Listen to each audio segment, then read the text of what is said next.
నమస్తే అండి. ఓం శ్రీ గణాధిపతయే నమః. ఓం శ్రీ మాతే నమః. ఈరోజు మనము షష్టగ్రహ కూటమి ఏర్పడుతుంది కదా, మనకి మార్చ్ 29వ తారీఖున 30 తారీఖున. దాని ప్రభావము మనకి ద్వాదశ రాశులపై ఎలా ఉండబోతుందో తెలుసుకునే ప్రయత్నం చేద్దాము. చాలామంది వేదిక ఆస్ట్రాలజర్స్ షష్టగ్రహ కూటమి కిందకే కన్సిడర్ చేస్తారు. కానీ మీనరాశిలో కరెంట్గా నెప్ట్యూన్ అనే గ్రహం కూడా గోచారంలో ఉన్నారనమాట. ఈ నెప్ట్యూన్ గ్రహాన్ని మేధని జ్యోతిష్యంలో కన్సిడర్ చేయడం అనేది మనకి గత కొంతకాలంగా రీసెర్చ్ ప్రకారంగా చూసుకుంటే కొన్ని ఈవెంట్స్ ట్రిగర్ అయిన ఛాన్సెస్ కనిపిస్తున్నాయి. సో ఈ షష్టగ్రహ కూటమితో పాటు నెప్ట్యూన్ని కూడా కన్సిడరేషన్లోకి తీసుకుంటే మనకి కొద్దిగా ఎఫెక్ట్స్ ఇంకా అక్యురేట్గా వచ్చే పరిస్థితులు గోచరిస్తున్నాయి. సో ఈ నెప్ట్యూన్ అనే గ్రహము స్వతహాగా దాని కారకత్వాస్ ఏంటి అంటే, మనకి స్కాండల్స్, ఇల్యూజన్స్, సీక్రెట్స్ ఏవైతే ఉంటాయో అవన్నీ బయటికి తీసుకొచ్చే, ఎక్స్పోజ్ చేసే ఒక గ్రహం క్వాలిటీస్ ఉంటాయి అన్నమాట. దాంతోపాటు ఇప్పుడు ఈ షష్టగ్రహ కూటమిలో శని, రాహు, రవిచంద్రులు, శుక్రుడు రెట్రోలో ఉంటారు, అంటే వక్రీలో ఉంటారు. అండ్ బుధుడు కూడా వక్రీలో ఉండే పరిస్థితి గోచరిస్తుంది. అండ్ ఈ గ్రహ కూటమి మనకి మీనరాశిలో జరుగుతుంది. దానికి ఆపోజిట్లో కేతు గ్రహం ఆల్రెడీ సంచారంలో, కేతు కన్యరాశిలోనే ఉన్నారు. సో ఇది ఇలా ఉన్నప్పుడు మనకి గురుడు కూడా వృషభ రాశిలో ఉండడము, కుజుడు వచ్చేసి మిథున రాశిలో సంచారం జరగడము, ఈ ట్రాన్సిట్స్ అన్నీ కూడా ఈ 9 గ్రహాల యొక్క, అంటే కేతుని మనం ఎక్స్క్లూడ్ చేసేస్తే మిగతా గ్రహాల ప్రభావం అంతా కూడా కేతు పైన ఎక్కువ కనిపించే దాఖలాలు కనిపిస్తున్నాయి అన్నమాట.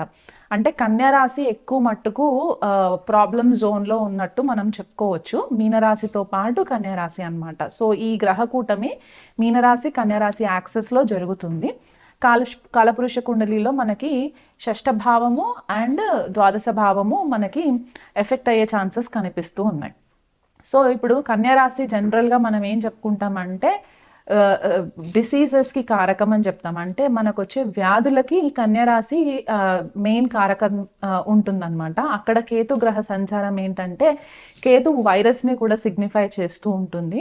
సో మనకి వైరస్ స్ప్రెడ్ అవ్వడం అనేది కొద్దిపాటిగా ఈ గ్రహ కూటమి ఏర్పడడం వల్ల కూడా మనకి అది కనిపించే ప్రభావము చూపిస్తూ ఉంటుందన్నమాట. ఈ షష్టగ్రహ కూటమి ఏర్పడిన రోజు మనకి సోలార్ ఎక్లిప్స్ కూడా ఉంది, అంటే సూర్యగ్రహణం ఏర్పడే పరిస్థితి కూడా ఉంది. కాబట్టి ఈ సూర్యగ్రహణం మనకి భారతదేశంలో కనిపించే అవకాశం లేదు. నార్త్ అమెరికా, యూరప్, ఏషియా ఇలాంటి ఖండాలలో మనకి ఈ సూర్యగ్రహణం ఏర్పడుతుంది. ఈ సూర్యగ్రహణము ఎఫెక్ట్ మనకి ఈ రెండు రాశుల యొక్క యాక్సెస్లో జరగడం వల్ల ఏమవుతుందంటే, ఒకటేమో భూతత్వ రాశి, ఇంకొకటేమో జలతత్వ రాశి. అందులో ఈ గ్రహాల యొక్క ప్రభావము చాలా, ఎనర్జీస్ అన్నీ కూడా కొద్దిగా ఇంటెన్స్గా ఉండడం వల్ల మనకి ప్రకృతి వైపరీత్యాలు ఎక్కువ జరిగే ఛాన్సెస్ కనిపిస్తూ ఉన్నాయి. ఒకటి భూకంపాలు, వరుసగా భూకంపాలు రావడము, ఇంకొకటి సునామీలు, హరికేన్స్, సైక్లోన్స్, ఫ్లడ్స్ ఇలాంటివి వచ్చే ప్రమాదాలు కనిపిస్తున్నాయి. జల ప్రమాదాలు జరిగే ఛాన్సెస్ ఎక్కువ కనిపిస్తూ ఉన్నాయి. దానివల్ల జన నష్టం జరిగే ఛాన్సెస్ కనిపిస్తున్నాయి. ఈ యాక్సెస్లో ఇలాంటి కాంబినేషన్ మనకి మండేన్ లెవెల్లో చూసుకుంటే గనక టెర్రరిజం ఎక్కువయ్యే ఛాన్సెస్ కనిపిస్తుంది. దేశ నాయకులకి కొద్దిపాటిగా థ్రెట్ ఉండే పరిస్థితి గోచరిస్తుంది. అంతర్జాతీయ నాయకులకి కూడా కొద్దిపాటిగా థ్రెట్ ఉండే పరిస్థితులు గోచరిస్తున్నాయి. ఏదైనా ప్రముఖ నాయకుడి పైన అసాసినేషన్ జరిగే ఛాన్సెస్ కూడా కనిపిస్తుంది. మనం ఆల్రెడీ ట్రంప్ గారి పైన అసాసినేషన్ జరిగిందని కూడా మనము న్యూస్లో విన్నాం కదా. సో అలాంటి పరిస్థితులు ఇంకా గోచరిస్తున్నాయి అన్నమాట.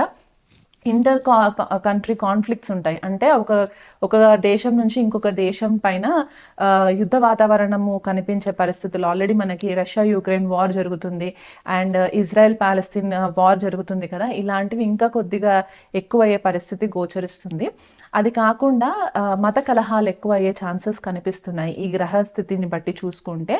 ఈ మిసైల్స్ కొద్దిగా ఎక్కువ స్థాయిలో వాడకం జరగడం అనేది, కొద్దిగా బాంబ్ ఎక్స్ప్లోషన్స్ జరగడము, ఉన్న కంట్రీస్లోనే మళ్ళీ ఇంటర్నల్గా కొద్దిపాటిగా గొడవలకి తావివ్వడము, ఇట్లాంటివి కొద్దిగా కనిపిస్తున్నాయి అన్నమాట.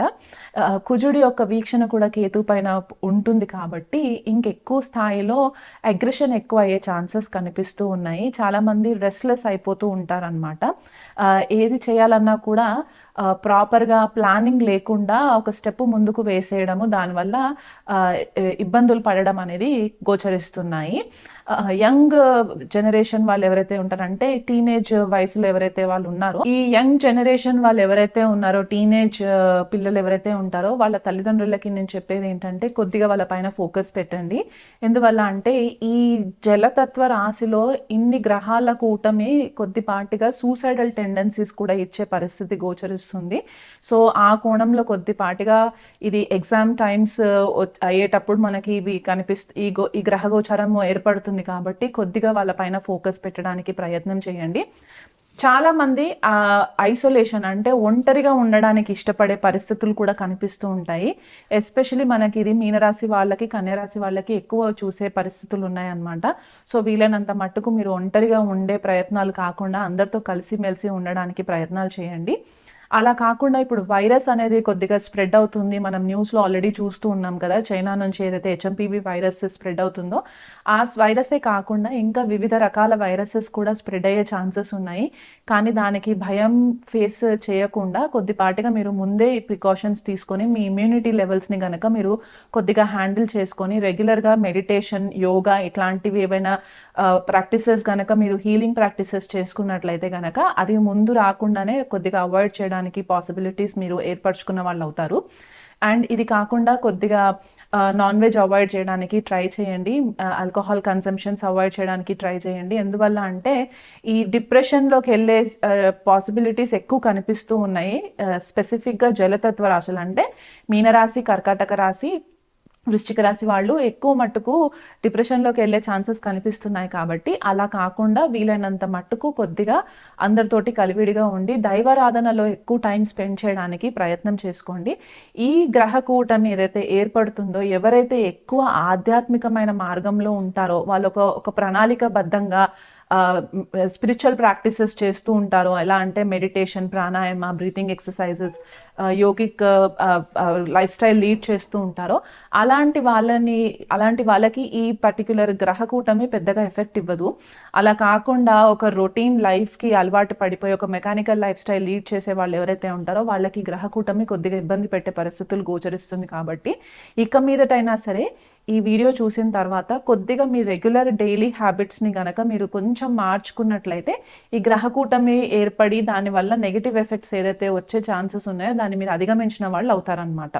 సో వైరస్ వస్తుంది అని చెప్పేసేసి భయపడిపోయి మీరు ఇంకా ఎక్కువ యాంగ్జైటీకి గురి అవ్వకుండా దాన్ని ఎలా మీరు కంట్రోల్ చేసుకోగలుగుతారు, మీ ఇమ్యూనిటీని ఎలా పెంచుకోగలుగుతారు అనేది ఆ కోణంలో మీరు ఆలోచించి మీ ప్రయత్నాలు మీరు చేసుకోండి.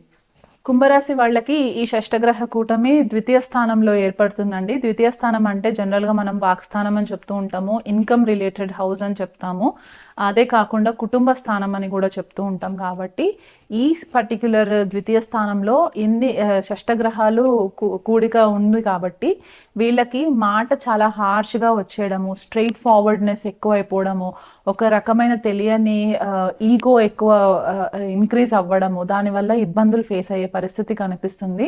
తల్లి తండ్రితో ఇద్దరితో కూడా కొద్దిగా విభేదాలు కనిపిస్తున్నాయి. కాబట్టి ఆ కోణంలో కొద్దిగా కుంభరాశి వాళ్ళు కేర్ఫుల్గా ఉండాలి. తల్లిదండ్రి ఆరోగ్యం పట్ల కూడా శ్రద్ధ వహించండి. మీరు కూడా మీ ఆరోగ్యం పట్ల శ్రద్ధ తీసుకోండి. ఎందువల్ల అంటే మీరు ఇంకా ఏలినాటి శని ప్రభావంలోనే ఉన్నారు. దానికి తోడు ఈ షష్టగ్రహ కూటమి ఏర్పడుతుంది. సప్తమాధిపతి రవి కూడా ద్వితీయ స్థానంలో ఉండడం అంటే సప్తమ స్థానం మనం మారక స్థానంగా చెప్తూ ఉంటాము. అలాంటి మారకుడు మళ్ళీ ద్వితీయ స్థానంలో మారక స్థానంలోనే ఉండడం కూడా అంత ఫేవరబుల్ రిజల్ట్స్ ఇవ్వదు. కాబట్టి ఆ కోణంలో మీరు కొద్దిపాటిగా హెల్త్ని నెగ్లెక్ట్ చేయకండి. దీర్ఘకాలికమైన సమస్యలు ఏవైనా ఉంటే కనుక ఇమీడియట్గా దగ్గరలో ఉన్న డాక్టర్స్ని సంప్రదించండి. బ్లడ్ ప్రెషర్స్కి సంబంధించి, హార్ట్కి సంబంధించి ఏదైనా ప్రాబ్లమ్స్ ఉంటే కనుక దాన్ని వాయిదా వేస్తూ ఉండకుండా రెగ్యులర్గా టెస్టులు చేయించుకుంటూ ఉండండి. మీకు అధిక బీపీ ఎక్కువ అయ్యే ఛాన్సెస్ కూడా కనిపిస్తున్నాయి, అంటే హై బీపీ ఎక్కువ అయ్యే ఛాన్సెస్ కనిపిస్తున్నాయి. కాబట్టి ఆ కోణంలో కూడా కేర్ఫుల్గా ఉండాలి. కుంభరాశి వాళ్ళు సేమ్ మన జలతత్వ రాశుల్లాగే కుంభరాశి వాళ్ళు కూడా కొద్దిగా ఈ షష్టగ్రహ కూటమి వల్ల ఏర్పడే వైరస్ ఏదైతే స్ప్రెడ్ అవుతుందో ఆ విషయంలో కొద్దిగా కేర్ఫుల్గా ఉండాలి. ఎందుకంటే ఈ గ్రహ కూటమి మీకు ద్వితీయ స్థానంలో జరుగుతుంది కాబట్టి ఫుడ్ పాయిజనింగ్ అయ్యే పరిస్థితులు కనిపిస్తున్నాయి. కాబట్టి వీలైనంత మట్టుకు బయట ఫుడ్ తినడం ఆపేయండి.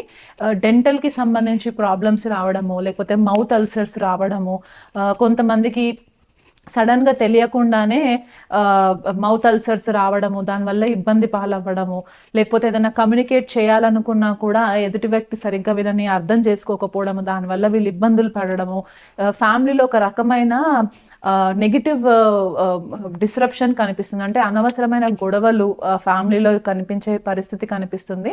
ఇది కాకుండా ఇన్కమ్ మీకు సడన్గా ఇన్కమ్ స్టక్ అయిపోవడము, లేకపోతే మీరు జాబ్ చేస్తున్న మీకు టైంకి సాలరీస్ డిపాజిట్ అవ్వకపోవడము, లేదా సడన్గా జాబ్ నుంచి లే ఆఫ్ అవ్వడము, ఇలాంటివి కూడా కనిపిస్తుంది. కాబట్టి కుంభరాశి వాళ్ళు వీలైనంత మట్టుకు తగు జాగ్రత్తలు తీసుకొని మీ పై అధికారులు ఎవరైతే ఉంటారో వాళ్ళతో కూడా కొద్దిగా ఫ్రెండ్లీ నేచర్ తోటి మూవ్ ఆన్ అయితే కనుక మీకు ఫైనాన్షియల్ ఇష్యూస్ రాకుండా వాళ్ళు కొద్దిగా మీ జాబ్స్ని సేవ్ చేయడానికి కూడా పాసిబిలిటీస్ కనిపిస్తున్నాయి. కాబట్టి ఆ కోణంలో కొద్దిగా మీ కమ్యూనికేషన్ని అగ్రెసివ్గా కాకుండా కొద్దిగా ఫ్రెండ్లీ నేచర్తోనే హ్యాండిల్ చేసుకుంటే బాగుంటుంది.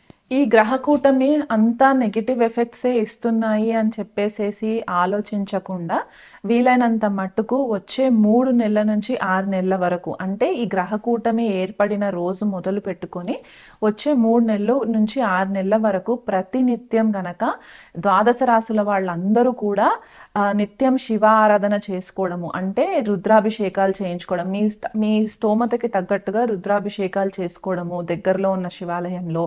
అలా కాకుండా శనికి వీలైనంత మట్టుకు నల్ల నువ్వుల దీపం పెట్టడం, అంటే ఈ గ్రహ కూటమి ఏదైతే ఏర్పడుతుందో దాని గురించి ఎక్కువ భయపడకుండా వీలైనంత మట్టుకు ద్వాదశ రాశుల వాళ్ళందరూ చేయవలసిన రెమెడీస్ ఏంటి అంటే వచ్చే 6 నెలల వరకు, అంటే 3 నెలల నుంచి 6 నెలల వరకు ఈ గ్రహ కూటమి ఏ రోజైతే ఏర్పడుతుందో మార్చి 29th ఆ రోజు నుంచి 3 to 6 months వరకు కూడా రెగ్యులర్గా మీరు మీ స్తోమతకి తగ్గట్టుగా దగ్గరలో ఉన్న శివాలయంలో రుద్రాభిషేకం చేయించుకోవడము, లేకపోతే ప్రతినిత్యం మీకు వీలు కుదిరితే అక్కడ గుడిలో మీకు పాసిబిలిటీ ఉంటే గనక శివుడికి అభిషేకము చేయించుకోవడము అదొకటి. అలా కాకుండా శనికి నల్ల నువ్వులతోటి ఒక నల్లటి క్లాత్ ఉంటుంది కదా, ఆ క్లాత్లో ఒక స్పూన్ నల్ల నువ్వులు వేసేసి మూట కట్టేసి శుక్రవారం రోజు రాత్రి ఒక గిన్నెలో నువ్వుల నూనె పోసేసి నానబెట్టి శనివారం రోజు ఉదయము ఇది దగ్గరలో ఉన్న శివాలయంలో నవగ్రహాలు ఎక్కడైతే ఉంటాయో అక్కడ